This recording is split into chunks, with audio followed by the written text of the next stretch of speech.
Ô, Bru, e inspiração para os seus projetos vem da conversa do cliente ou vem de você? O que é? O cliente, antigamente quando eu comecei o escritório, a gente tinha, nos primeiros anos de escritório, os clientes vinham com um calhamaço de um monte de revista. Recorte de revista. Recorte de revista, assim, vinha com aquelas coisas de trazer um monte de revista e ter um recorte de cada cômodo, né?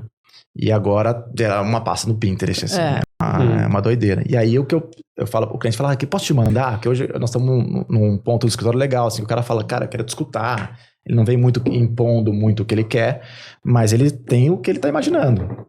Eu posso te mandar? Ou você vai ficar ofendido? Eu falo, não, pode mandar, não tem problema nenhum. Só que eu sempre converso, talvez legal você me falar exatamente o que você não gosta, ou você me explicar o que você está gostando dessa foto aqui.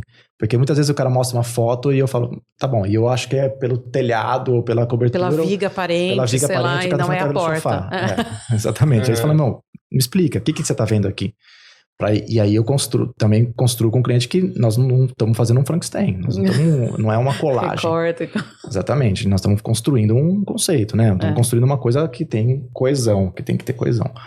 Mas, obviamente, eu tenho as minhas inspirações de arquitetura, que convivem comigo fazem 15 anos, 20 anos, né? Desde que eu entrei na faculdade, 20 e poucos anos. E aí eu também tenho que a gente critica, por um lado, essa colagem, eu também tenho uma colagem de referências comigo, né?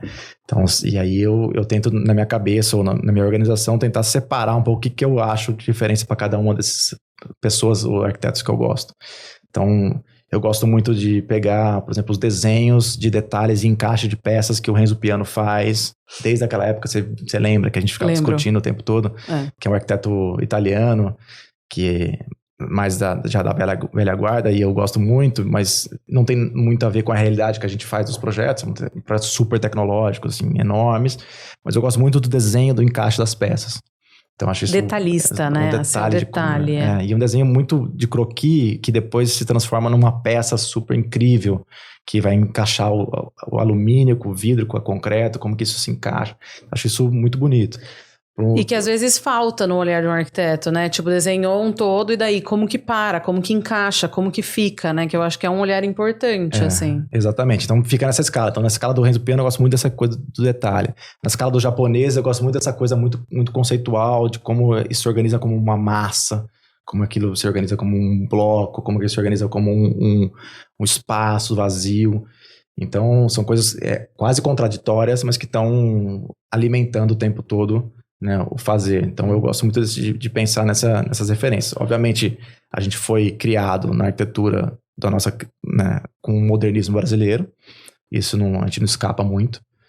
Então eu tenho muita referência desses caras todos, né, do Paulo Mendes da Rocha, do Artigas, do Oscar, enfim, esses caras estão no nosso dia a dia e obviamente tentando traduzir para uma arquitetura do nosso tempo, assim, do nosso século, né?